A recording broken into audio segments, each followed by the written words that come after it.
I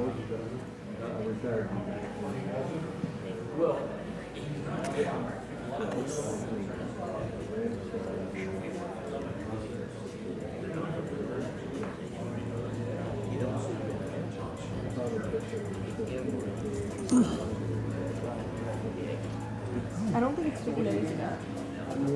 Just retire. Go what? Feel like your phone.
we'll get started.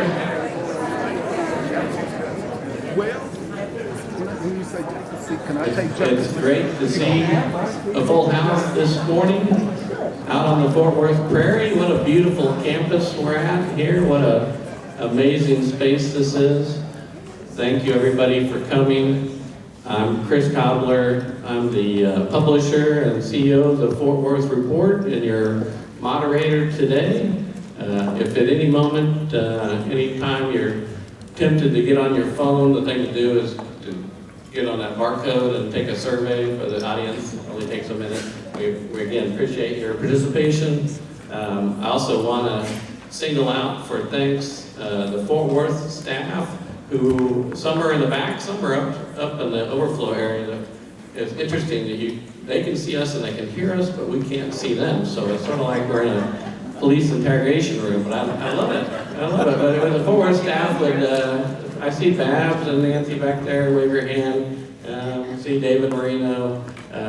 It's really our staff that has made all of this success possible. We're so grateful to their hard work and to all of our community, all of you who've made it so successful. I also want to thank Tarleton for everything they've done as the presenting sponsor and the host, and Athens, the company that's worked with the live streaming we have happening today. It's really impressive for all the people who can't make it here today. We'll be able to follow along live with us, and then we'll have a recording at fortworthreport.org as well. And again, Tarleton State is our presenting sponsor. We'll hear more about them shortly, but this room couldn't be any nicer. This campus, you think about where it's going to go over the next decade, is incredible. Also want to thank, of course, our other sponsors. Our gold sponsor is UTA West, and it's an exciting thing to say. It doesn't exactly roll off your tongue yet to think about UTA West, but it is amazing. Even 5 years ago, I wouldn't have seen that coming. But information for those of you who don't know all about UTA, I expect most of you all do, but it's been for 130 years that UTA at Arlington has provided a vibrant community where students and scholars can pursue their passions and expand their understanding. UTA offers access to world-class academics, cutting-edge research, impressive internship and leadership opportunities, and much more, and all in a welcoming campus environment where you can find lifelong friends and mentors. With a new campus opening in Parker County in 2028, UTA is expanding its impact on Texas and investing in the growth of our region. So thank you, UTA. Our other sponsors who've been with us almost from the beginning, we thank them so much: the North Texas Community Foundation, BNSF Railway, the Real Estate Council of Greater Fort Worth, Mental Health Connection of Tarrant County, and United Way of Tarrant County, which, by the way, is also working with us on a new series we're starting called Stories of Honor. If you read the Fort Worth Report today, you saw the first couple of stories in that series. It's a 12-part series recognizing veterans who keep serving after they put away the uniform. So I hope you read that and look for that special event. You'll be hearing more about November 10th at the Medal of Honor Museum in Arlington. But then want to definitely thank again, we've topped 84,000 subscribers to our various editions. That's incredible.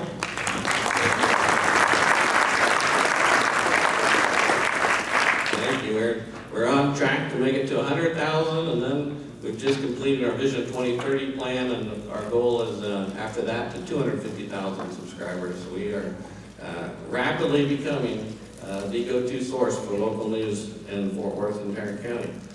So that happens with our members too. We have 2,500 members and over that now. So at any point, all of you by attending have become members, but at any point you want to contribute, feel free to do that. We can make it really easy for you. Our membership manager, Ella Scott Dean, was out front helping to register, and she can help you with anything you need. And now we'll get rolling. I just want to do some introductory remarks about the backdrop for this panel. I hope a lot of you saw our story Monday that Chris Moss wrote, sort of the overview of the history of higher education in Fort Worth and Tarrant County. And in doing that, I want to recognize that there are some other key higher education institutions that are very essential to Fort Worth, but not on this particular panel, because a panel can only have so many people on it. But one I really want to recognize is our landlord and supporter, Texas Wesleyan. Our offices, for those of you who don't know, are just across the street from Texas Wesleyan in a great space that used to be the campus bookstore. And I was just having coffee with Dr. Messer earlier, last week, and she wanted to point out that Texas Wesleyan is the oldest university founded in Fort Worth. And when she said that, I said, wait a minute. And she said, well, that's true because TCU is older, and I want to recognize TCU, but they were founded in Waco and moved to Fort Worth as soon as they could, like the rest of us. So TCU is 157 years old, and so they have played a huge part, and hopefully you saw our story today about their record enrollment and all their plans in today's Fort Worth report as well. And then, of course, one of our longtime sponsors as well, Tarrant County College. It's the higher education institution with, well, right there at UTA with the highest student enrollment, literally touching tens of thousands of students every semester. All have been represented on other panels and will be on future ones. So let's get started here with this. We have a power-packed lineup of panelists I want to introduce to you. First, we have John Goff, founder and chairman of Crescent Real Estate. And coming up next to him will be Ken Ross, director of communications and public affairs at Lockheed Martin. And then we have Jennifer Cowley, president of the University of Texas at Arlington, and Bobby Ahdieh, the chief operating officer of Texas A&M-Fort Worth, and James Hurley, the president of Tarleton State University. So if you all could come up and take your seats, we'll get rolling. Thank you.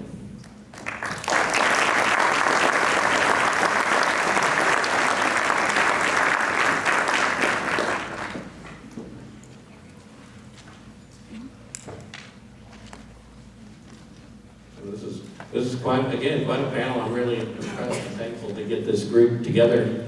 I feel like if it doesn't go well, I'm either going to get fired or expelled. I don't know.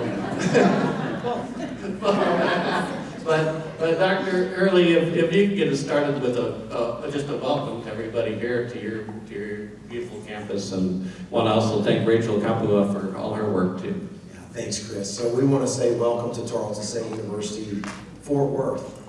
And on your in front of you, you have some material, but what you might find is a 125 pin. Now, this will become a relic in just a few days as we will wrap up our 125th year, and we're entering our 126th year. On September 4th of 1899, John Tarleton founded, he left his life's fortune to establish and create an institution for access, opportunity, and affordability for the people of Central Texas. He too made his way from Waco. And so there's a common theme here. Sadly, I'm nursing. I've lost my voice. And so instead of Bobby Ahdieh losing his voice, it was me, and we're less for that. Would have been better, yeah. But it's an incredible opportunity that we have here.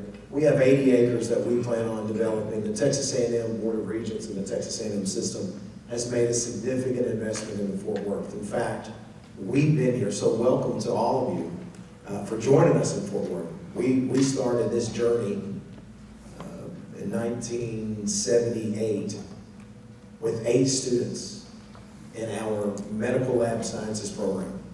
Now we have nearly 3,000 students here in Fort Worth. We have one of the top medical lab science programs in the country. We have a thriving, robust curriculum that we offer here, and just exciting. We're in the POR phase of designing Building 3, which will be to our left, your right, just across the lawn here. So our plans to build out this campus, to have a comprehensive campus, 10,000 students, and all the robust curriculum, and really aligning and meeting the workforce needs of the fastest growing metropolitan city in the United States. I too want to thank Dr. Kapp and her team for doing an excellent job of preparing for our arrival. So welcome to Tarleton State University.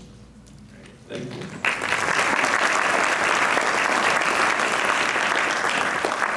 And I'm told some people asked about getting tours afterwards, so if you want to stay to do that, I think the Tarleton folks will help make that happen. But let's get started.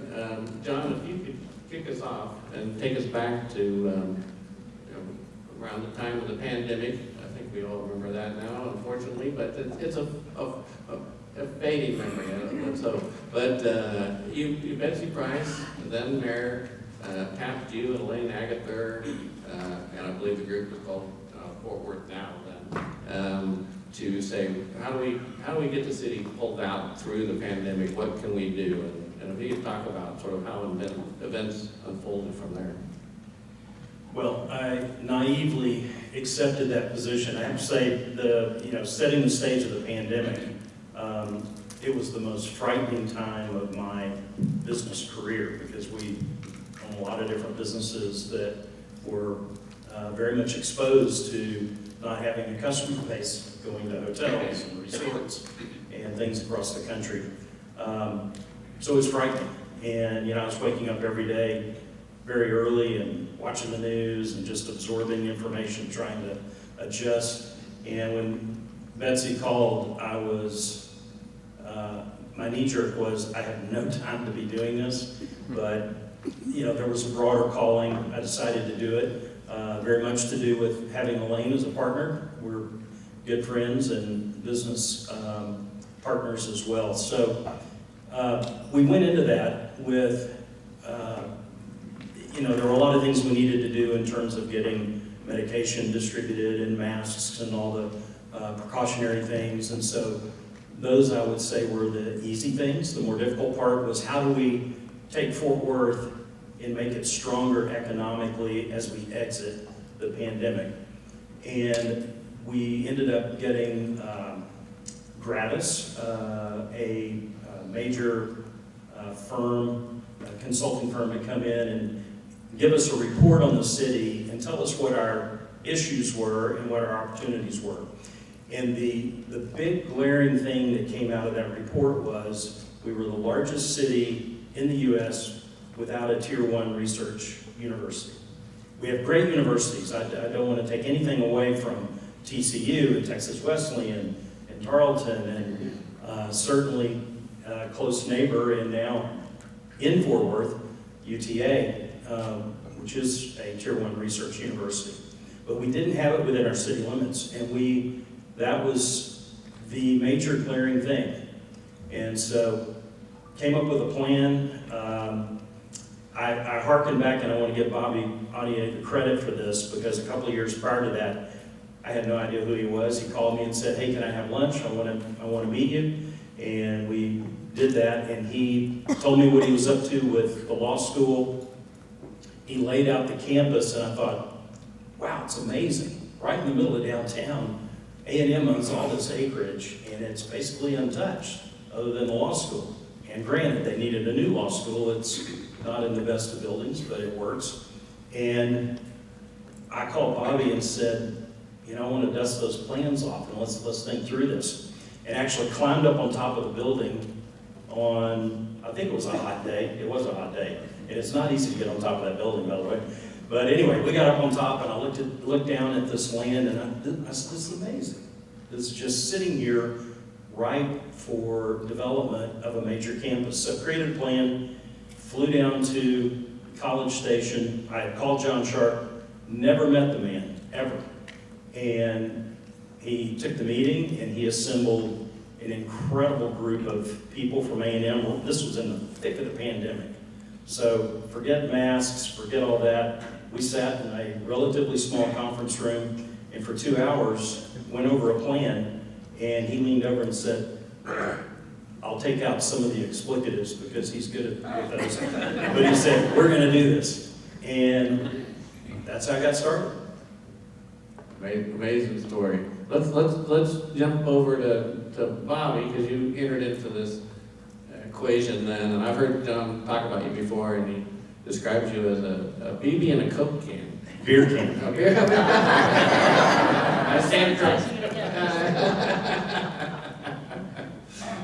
So let's talk about. I say that affectionately. Yeah, how this plan has ricocheted around A&M and beyond. So let me begin by, again, one of our themes, I think, for the panel is to be higher education and industry and the collaboration. I want to give John credit that, again, I'm not sure, I'm in the business of generating ideas. That's what I do for a living. And so this could have died on the vine like many others, but for the fact that John took that meeting, as he says, again, it was an unsolicited kind of call or email, and it was to be a 20-minute meeting. It ended up being an hour-and-a-half meeting. By the end, if you remember, John, we had like maps of downtown on the table that had been printed out. We were looking at it. And then again, he mentions the coming to the roof. He reached out to me after being appointed chair or co-chair of Fort Worth now, and he said, I want to come see the area, see the property that you own there. And then we got there, and so I walked him around the outside. He said, I want to go up on the roof. And to get up to our roof, you have to actually crawl down a tunnel. I mean, it literally is like, you go up some steps, and the ceiling gets closer and closer. At the end, you're crawling down a tunnel to get to the roof. And so I said, no. I said, John, it's too hard to get up there. And he goes, why? And I said, well, you got to get. He goes, I don't care. And so I dragged poor John Goff down this tunnel to get up there. And again, what he said, as he mentioned, was he got up there and he said, this is a slam dunk. Like, this isn't easy given this development. And then he used this line that so many of us use now, that this is a game changer. And I would say for higher education, is a game changer, really, it turns out, for the community. So in terms of what happened from there, or how it kind of ricocheted about, to use your word, Chris. First was A&M, right? It wasn't immediately the case that for A&M, they said, oh, absolutely, this is the greatest idea in the world. It kind of bounced around a lot within A&M, and it was a question of how do we get A&M, very College Station centric, very focused on College Station, to think about Fort Worth as a logical extension, expansion opportunity, so on and so forth. That happened to some degree with deans and others like that. But again, I'm going to come back to John. When John sort of took the initiative to reach out to John Sharp and say, I want to come see you, and Betsy Price came down, James was on that flight as well, that we went down and sat down with that group, that really sort of now put a flame to it, right? So A&M kind of caught on to that fire really from our end. I mean, I want to be clear, I've been talking to people, but it wasn't until we went as a community to A&M and said, we need this, we want this, that really took off. So that was one piece of it. The business community more broadly, John was instrumental in this, but other business community, Lockheed, the Bell, etc. We had early, the healthcare community, we had early conversations, and not everyone, but a number of them said, Cook Children's said, we really want to collaborate with you on this, how can we partner with you?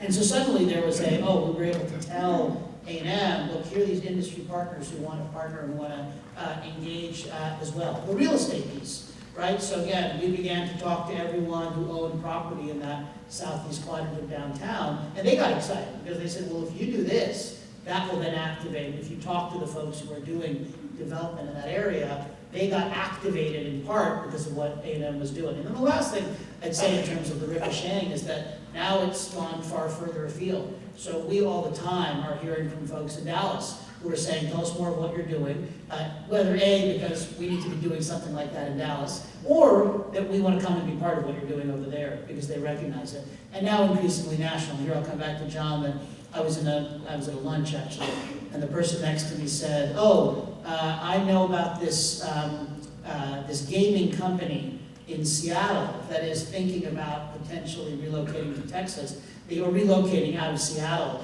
And I said, well, great, that'd be a great fit. A&M has real strength in that area. That's kind of the focus of the campus. And so I quite excitedly called John from my car as I was leaving the lunch, and I called John. I said, hey, there's this company. And John said, I'm invested in that company. And so lo and behold, shortly thereafter, we had a meeting in his office with the leadership of the company and the leadership of the relevant group at A&M, this gaming visualization group, and that company is now here, and is making its way to Fort Worth and partnering with A&M in the process. And so that's kind of has been the dynamic of this kind of, it's not one person or one organization, it's really been a product, a result of all of these many collaborations among many individuals and institutions. Great, thank you, Bobby. I was in the room when John Sharp and John first said, this is a game changer, and we reported that, and now since then it's a Fort Worth Report drinking game, how many times do you see it's a game changer in the news? Right? It's incredible how many. But I think let's bring this back though to private industry. Ken, that you talked about, why it's a game changer, right? What does higher education mean to a company like Lockheed, which, if I got my numbers straight, 18,700 employees in Tarrant County, making it the largest private employer in Tarrant County. I think a lot of people think Lockheed's doing its own thing. Why does higher education matter that much? So you might speak to that. I'd say the entire education ecosystem is so important to any business. And for us at Lockheed Martin, one of the things we've learned as we've worked with the different school districts and families and things like that, it's not just to attract businesses here, but when we look at what students may want, they might not want to travel 500 miles to go to school. To know that they can go to quality institutions and commute, or have the access they have across this board here and the other schools that aren't with us on this panel is so vitally important, because it provides opportunity, especially when you look at the financial piece of what it is they're going to have to invest to get the education they need. And we look at that overall too in terms of how we recruit. We do a lot of internships, starting with high school internships at 4 different school districts. But every year we have about 200 or more college interns that come through our doors. And the idea is we keep them until they're getting ready to graduate from college, and then we give them a job offer before they go back for their senior year. When that happens, if it's all local, I mean, it keeps families together, especially with a culture where we have a lot of that here. I think that's very important. You mentioned earlier TCC. One of the great programs that we're interested in is just the matriculation program they have for engineering with A&M. How important that is, because that provides another avenue for our local students to be able to get into the higher education game in a way that fits their financial and other needs along the way. And education is the lifeblood for everything we do. I mean, I talk a lot about engineering, but it's finance, it's HR, it's material management, you name it across the board. We have those needs all the way down to the technical skills for our artisans. All right, thank you. Well, let's go to Jennifer next. UTA, by all accounts, is doing awesome on its home campus, but you saw a need in West Fort Worth. Why don't you tell us a little bit about how that all came to be? Sure. So Fort Worth is about to be the largest city in Parker County. So the growth of Fort Worth Westward is expanding rapidly into Parker County. I'm a city planning professor, and I love Parker County beaches, so I could say just more convenience to the Parker County beaches. But you look at the growth of our region, it's phenomenal. And you also look at the educational attainment levels in Fort Worth, they're way lower than they should be. If we want to attract high growth, high wage industries, we have to increase educational attainment. And so you look at where the growth is going, where it's going to be in 30 years, it makes complete sense that we've got an educational desert out on the west side of our region, and that needs to be addressed. We're the closest comprehensive research university to that part of our region. It made perfect sense for us to say, okay, we're thinking not just about what the needs are today, but what they need to be 30 years from now. Much as we've made those decisions in the past, we came to Fort Worth in 1984 to establish a research institute in East Fort Worth. Came to downtown in 2000 to meet the needs of adult learners who want to finish their degree or advance their education. And so this is just that next step forward of saying, how do we continue to serve this broad region in many different ways? And so expanding our footprint west made complete sense. James, let's jump over to Tarleton next. And as you mentioned earlier in your introductory remarks, Tarleton's been here since '78, but this whole amazing campus is relatively new, and you have a really exciting master plan for it. Talk about what you saw as the need there too. Yeah, so I would echo what Jennifer alluded to is the growth. Something that all of us need to be acutely aware of here in Fort Worth, but I'll say the greater Fort Worth Parker County, Hood, Tarrant, etc. As all of these counties continue to grow, Texas is unique in the fact that we're growing and we're producing more high school graduates. Most all of the contiguous states are not.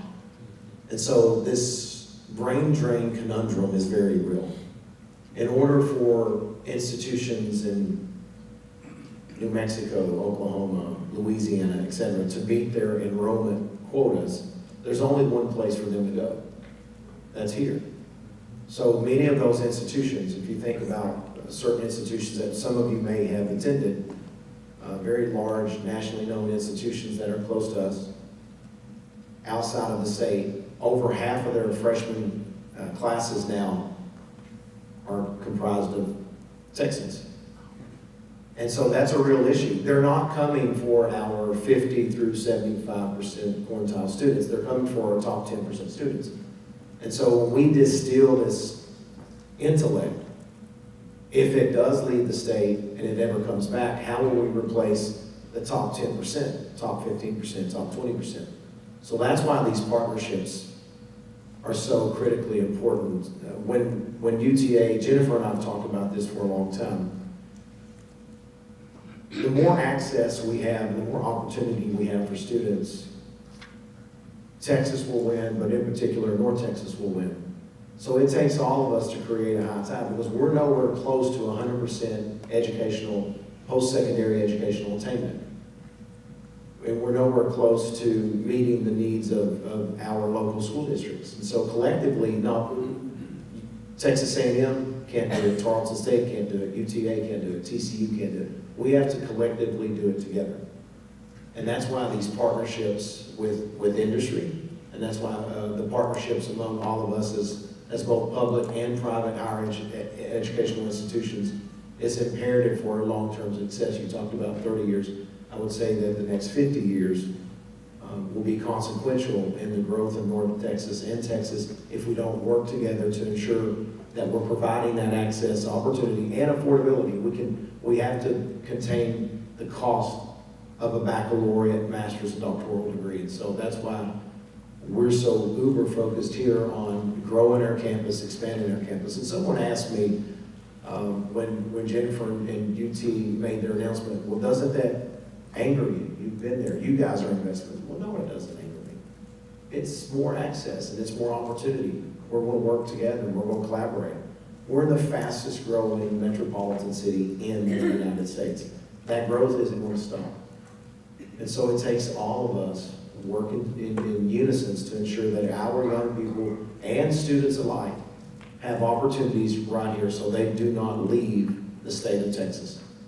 James, I'll just add on to that a little bit. So if you look at the highest level of educational attainment regions with the best jobs, high wage jobs, you look at a place like Boston.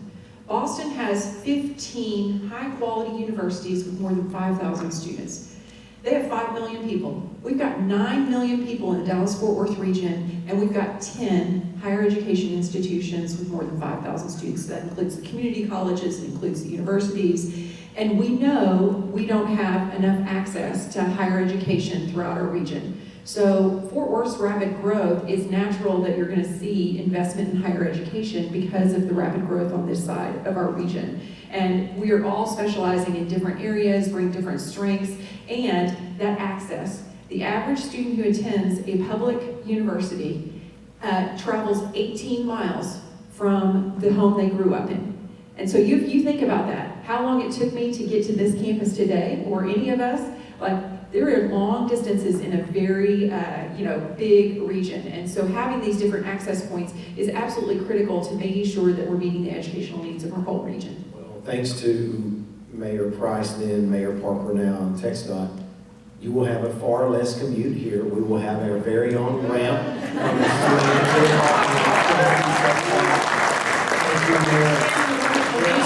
Yeah, that was one of the most difficult lifts. Dr. Cowley and our team have done an incredible job. But I do love all the signs along the way. Oh, you'll still get the sign, but we're going to brand Chisholm so everybody can see the sign. Yeah. Thank you for teeing that up, Jennifer. Thank you. It's what great friends do. We're athletic rivals as well. So Jennifer and I and went through a lot together in the last year with conference realignment, so we spend more time together than two presidents should. So.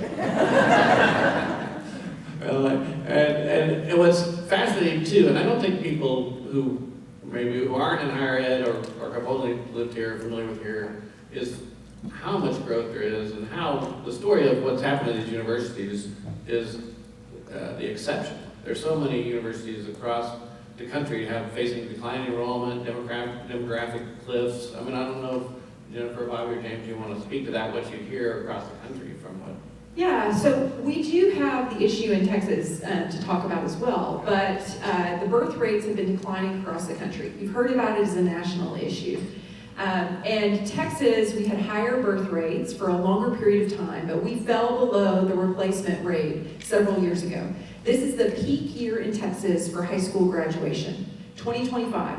From here, it shrinks. You've done stories, Chris, about the declines in Fort Worth ISD's schools.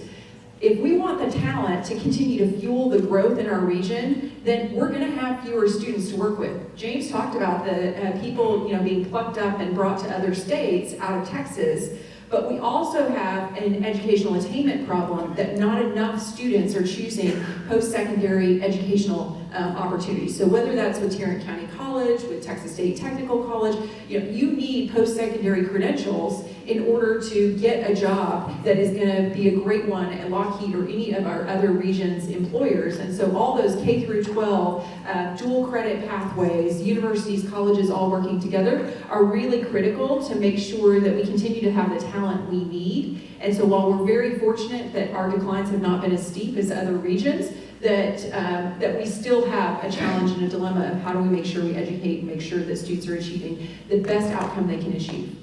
One quick follow-up, Chris, to that too. Think about many of us in this room, I think most all of you, I'm seeing faces, have a bachelor's, master's plus degree. The national narrative is not favorable to higher education right now. Is the baccalaureate degree worth the time and investment? So that's why collectively all of us have to unify and tell our story, the power of a bachelor's degree. Think about how many students in the Fort Worth ISD would be first generation, low socioeconomic status. Right? So not only are we changing their lives, but we will change the generations after them. So the power of higher education, just like myself, I was a first gen low income product. It forever changed the trajectory of my family. My oldest son is a senior at West Point, and he will tell many of his colleagues, and I'm very proud when I hear him say this, had my dad not went to college, I would not have been able to get into the most difficult institution in the world to get into. Right? So it changed the generation after me. So many of our students right here in the Fort Worth ISD, we have an opportunity, and the surrounding ISDs, but I'll just focus on them for now. We can forever change the trajectory of the generations that will follow them here in Fort Worth. That's really, really important. We cannot lose sight of that. The only thing I might quickly add, just as to say, I do think, again, what that's driving, what the demographic dynamics are describing is it's forcing universities, rightly so, to be more smart and thoughtful and systematic about what are the programs that we're offering. How are we collaborating with industry, right? So in some ways, whether it's A&M or UTA West or Tarleton or any of the other schools here, I think we are all asking ourselves the question, how are we adding value in a different way? That's seeking to respond to what James describes of this kind of pressure on higher education, doubts about value of higher education. But it's partially also demographically. We've got to attract more folks, the folks that Jennifer's describing of not pressing their education as far as they might, by telling them a robust story and engaging with our industry partners to say, how do we add value to what you're doing? How do we make the graduates, the future employees, even more valuable to you when you hire them? And that's where we truly change the game. Right. And John, let's bring it back to you with your game-changing quote. I mean, you said then that this would change Fort Worth for 100 years, right? Businesses come and go, universities stay and grow, right?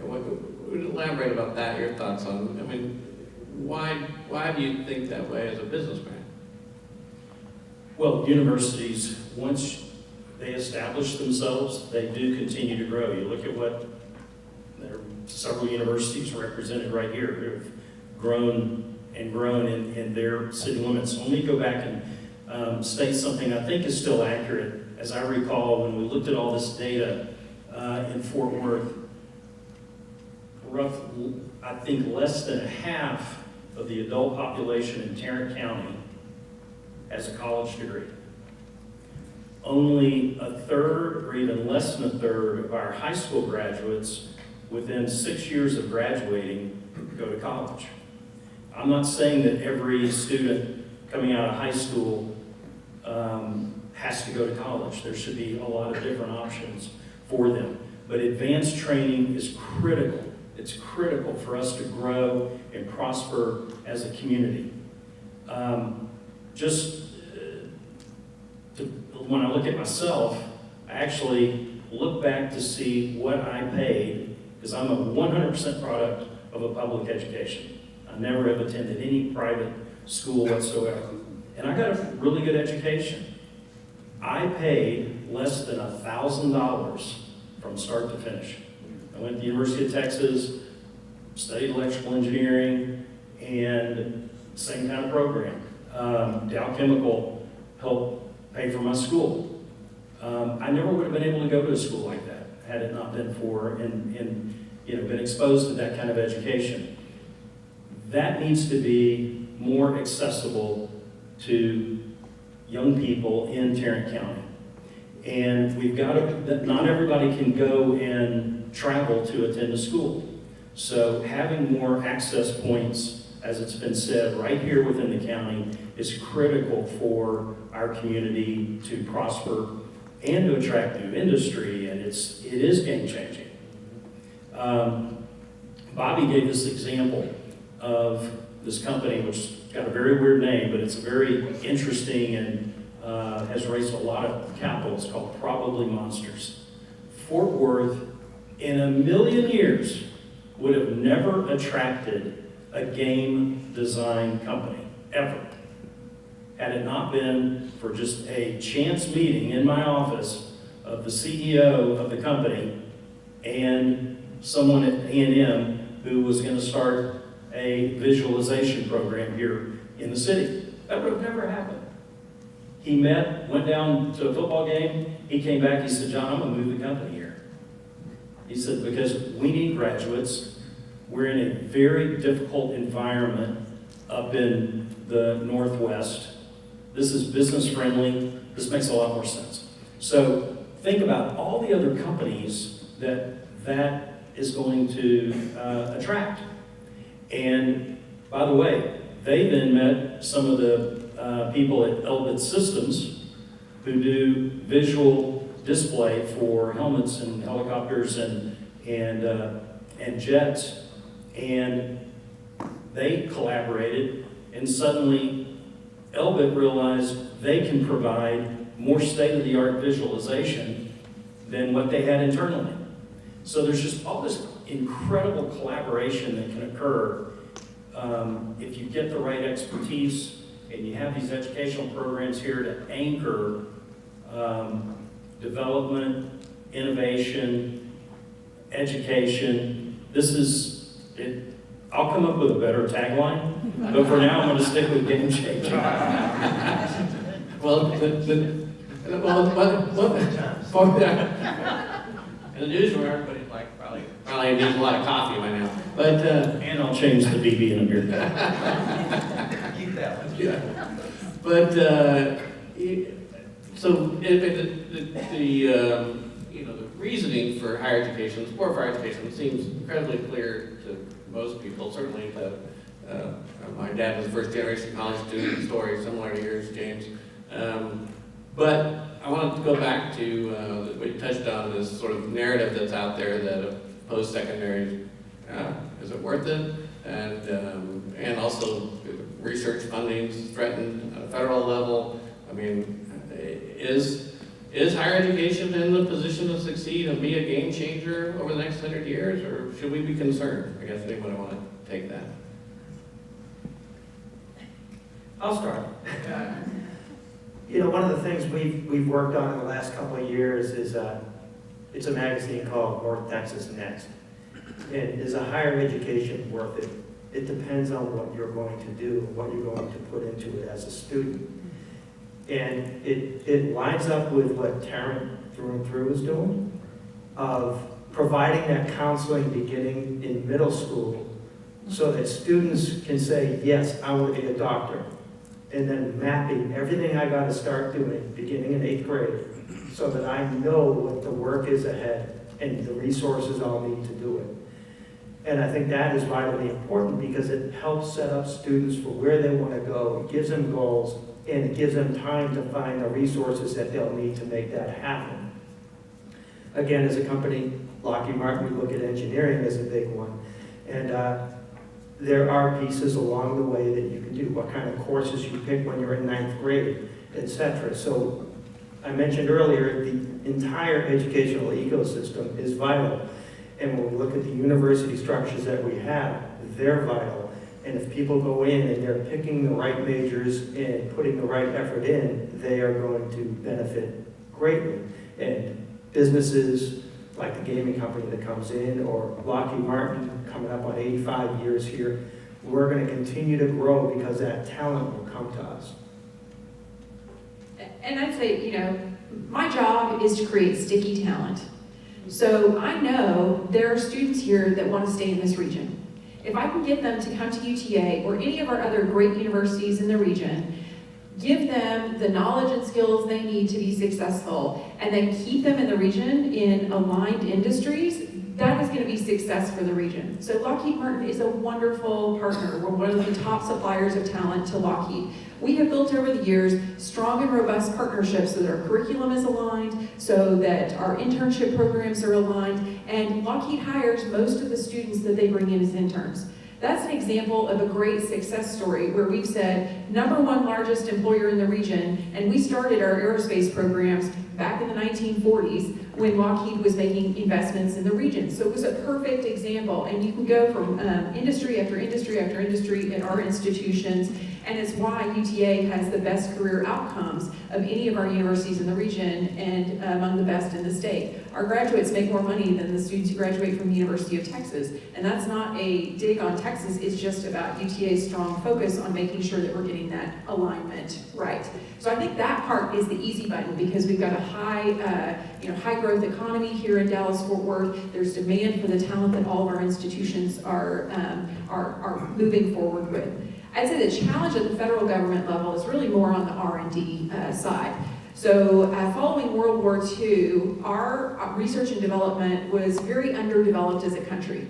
And the United States government in the post-World War II period made a decision that we want to create an innovation engine in this country.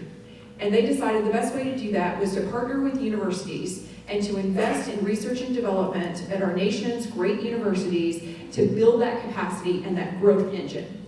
When you look at the growth in productivity and outcomes, 20% of that is, since World War II, is directly attributable to the federal government's investment in universities. This is a Dallas Fed number to say you can directly tie job growth in regions, growth in productivity directly to the innovations that are happening at our universities. And I'll just give you one quick example. We have a fantastic chemist who focuses on analytical chemistry. You go in there, you don't understand what he's talking about, but the outcome is what you care about. Hey, I get to hire brilliant people, it's great. The outcome is what you care about, that the side effects of drugs can be very harmful. He found a way to separate the bad molecules from the good molecules and turn on the good ones. 75% of the nation's oral medications are safer today as a result of his innovation. And his innovation was funded by the National Institutes of Health to get that innovation. And the FDA then implemented the outcomes to say, okay, all drug makers, you follow these new FDA guidelines so that we have safer medications. That's an example of that contract between the US government and our universities to make sure that we're creating those outcomes we need. We all have to tighten our budgets. We know the federal budget's tight, but this question of whether or not we're going to invest in R&D in robust ways has a direct impact on the innovations that we're going to see for generations to come. I'll just add very quickly, Jennifer said it perfectly, but on the research part, again, the economic benefits of this federal higher ed partnership are so substantial that this has to be a pendulum. There's no The reduction in GDP growth over a 50-year period for the United States is so damn costly compared to the cost of these regions. Doesn't mean, and Texas, it doesn't mean that there aren't efficiencies to be had and so on and so forth. And then the only broader point I'd make about it is that, look, at any given moment in politics, there's a bogeyman that we attack, and higher education makes for a good one. And I do think we should acknowledge on the higher ed side that we have made ourselves an easy target. We have taken it for granted that if we do good works, the world will be aware of it. But the reality is, our job is to go out there and evangelize. What is the impact we're having on students? What is the impact we're having on economic growth? It's not that no school has done it, but we haven't done it systematically as an industry. I think we're going to do that, given what's happening. We're already doing that. And I think as that happens, we're going to see the pendulum swing back. Yeah, well, I think too, and just to sum up, we have to ensure that the degrees that we provide are leading to gainful employment for our students. And that's part of this national narrative. And Jennifer made a great point. It was during the war that our faculty silently showed the prowess and the ability for universities to make the world a better place. It was because of the relationship with the Department of Defense and NASA working silently with professors across the country enabled us to win the war. That's why the office was established for R&D after the war. The federal government realized, hey, we got some really smart guys and gals in the classrooms across these universities that propelled us forward in a way that we never imagined. And so the collective wisdom and the collective work of private and public sector for the public good is important, but it goes back to the real reason, the number one reason why students choose to attend, whether it's TCC or a four-year institution, is to create a better life and to get a job. We survey our students, that's the number one reason. So we have to keep the main thing, that's gainful employment.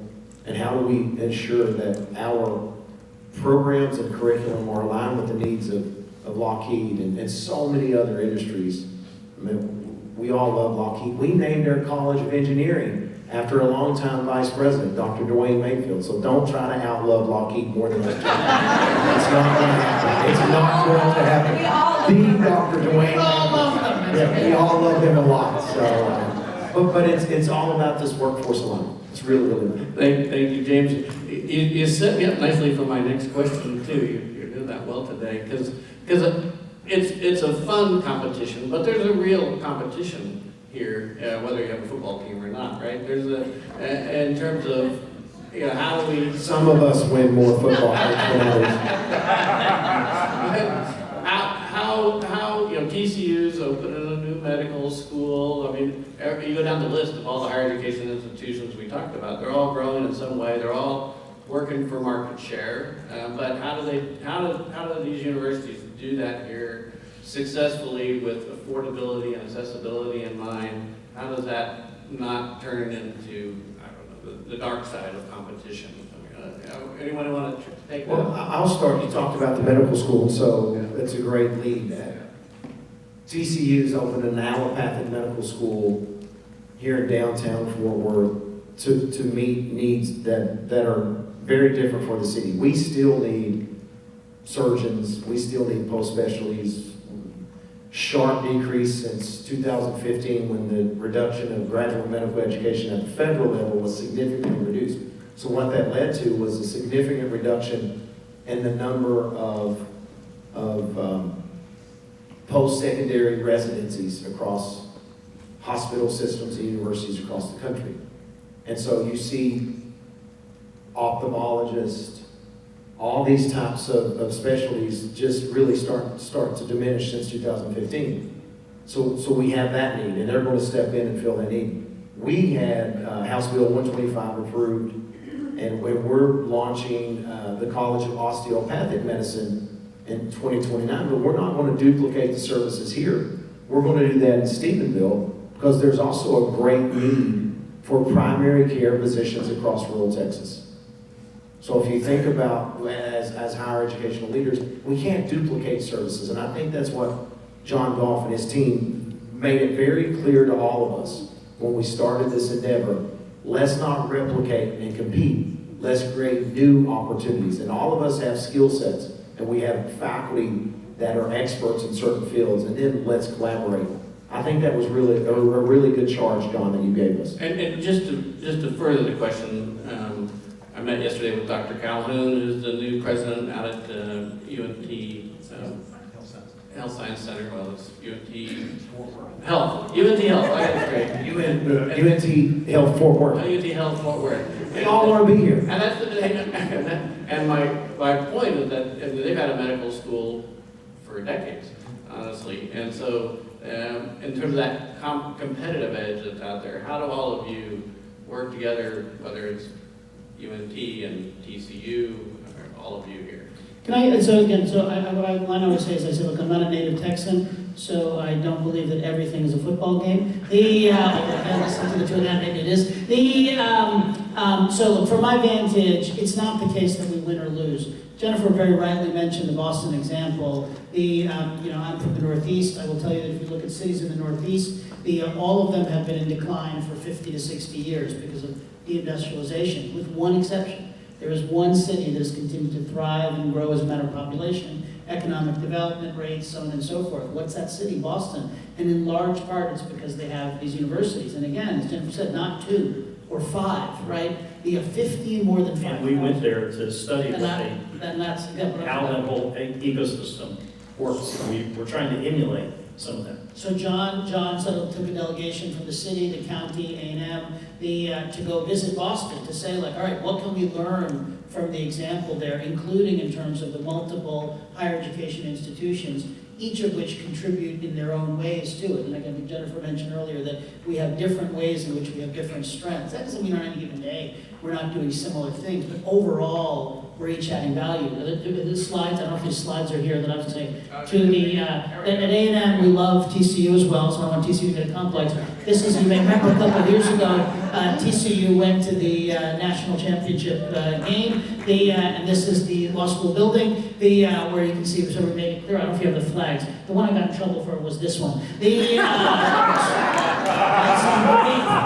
I got some grief for that one. That's okay. That's okay. Just for a day, I survived. Anyway, but I use this as a representation of the fact that if we think of this as moving the community forward, it really is the case that all ships rise. And I'll just add to that, Tarleton has a wonderful rising football program, but there are opportunities. Rising. Jennifer, how can you say that? One of the very first football games in the state of Texas, many people don't know this, was NTAC, North Texas Agricultural College, aka UTA, and John Tarleton Agricultural College, aka Tarleton State University. One of the very first football games played. Well, in that case, I want to note, I went to Princeton, the very first.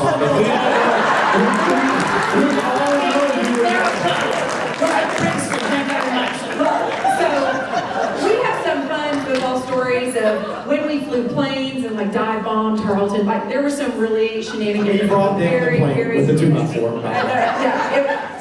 Some bad stories.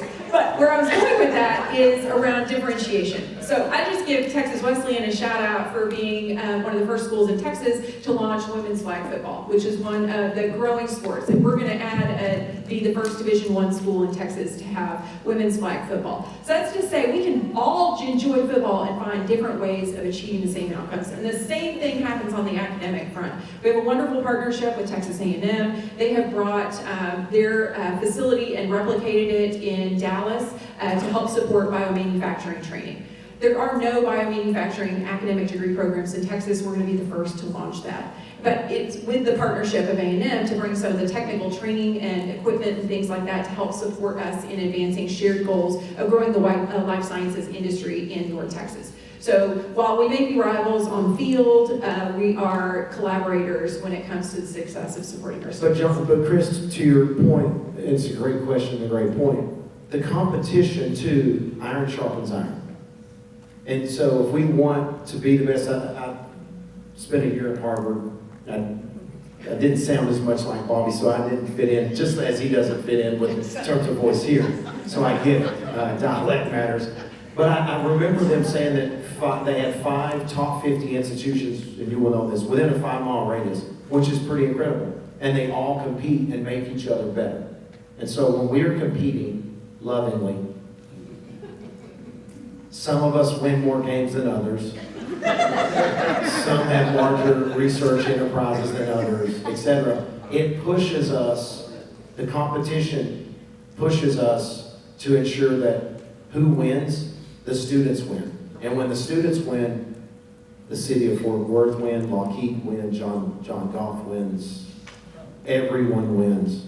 Well, I appreciate that, and it's been such fun hearing all of you banter about this and giving so many thoughtful responses. But I want to let John bring us home in the conversation with thoughts on, everyday Fort Worth person, maybe far removed from this beautiful room, not really connect with higher education the way that we all think they should. But if you were talking to just an average day Fort Worth, one of your public school classmates or whatever, what would you say to them about why this matters?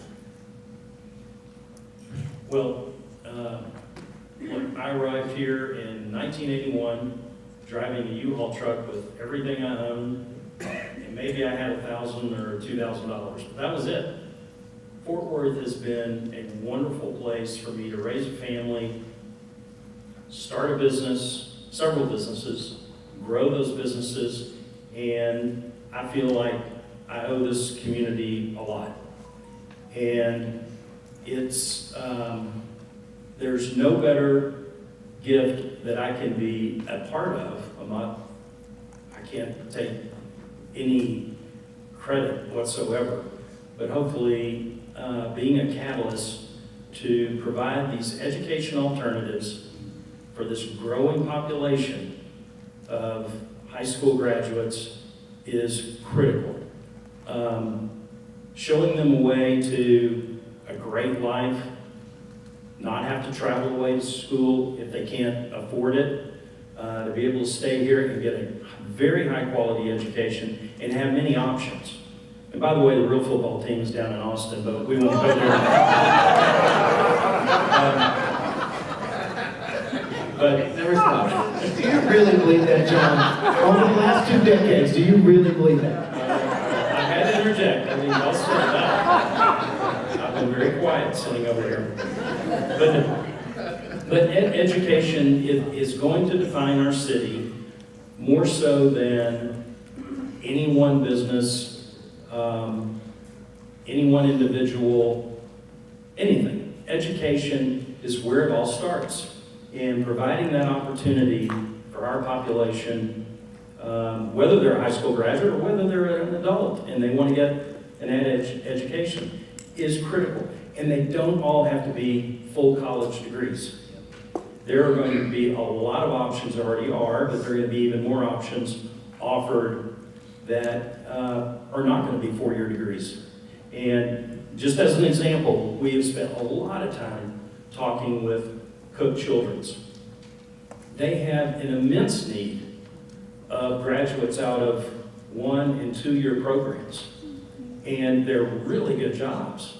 They're high paying, and they're interesting, and it's a great way for someone to make a living here in our community.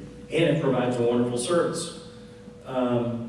So there's just, I think it all starts with education. And like, I've said, companies can come and go. XTO was a good example. They did wonderful things for downtown Fort Worth, and boom, flip of a switch, they're gone. They're out of the city. So what do we do?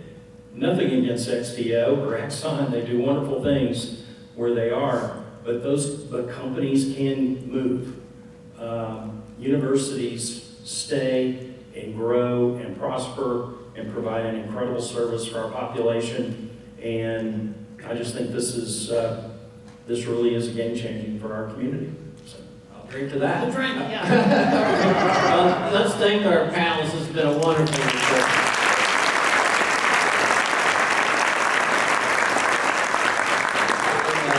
Also, again, thank our presenting sponsor, Tarleton State University, our gold sponsor, UT Arlington, and all of our series sponsors. And then a few reminders before you go. Again, This all happens because of all of our members, all of you. If you're not a member or you know somebody who's not a member, see Ella. Ella's out here and she'll help you get set up. If you want to sponsor any of our upcoming Candid conversations, these are incredible public policy discussions. See Jody Newton, our Director of Corporate Community Relations. Where's Jody? There she is, right over there. Hi, Jody. And follow us on the Fort Worth Report social media. Save the dates for some really great upcoming events we've got. They are in a newsmaker Q&A with President and CEO of Fort Worth Economic Development, Robert Allen. That's going to be a virtual event, September 16th, with Bob Francis sitting down, our business editor, and talking with Robert Allen about more economic development issues. And then October 23rd, we have a growth summit. Look for our upcoming series on growth. It's called 1 Million and Counting, now that Fort Worth is over 1 million in population, and where it's headed to next, and both the opportunities and challenges will be covered in an all-morning event at TCC, and then we'll have a luncheon speaker at Palmwood and Frost Tower. The new CEO of DFW Airport will be speaking, so really excited to mark that as a save your date on October 23rd. Chris, I want to thank you for what you're doing. Absolutely.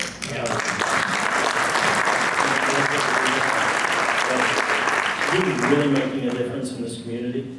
And when you first came to me, I don't remember when it was, but you and Bill Meadows came and told me what you're up to. I was a skeptic, but it's amazing how this has grown. And it's a go-to news source for me personally every day. John, it's pretty amazing that you don't have to have a gotcha journalistic approach to tell folks the good news. It's by design that you're growing so quickly. We echo what John said as well. Thank you for what you're doing to illuminate higher education in Fort Worth. Thank you. Thank you both. Thank you all.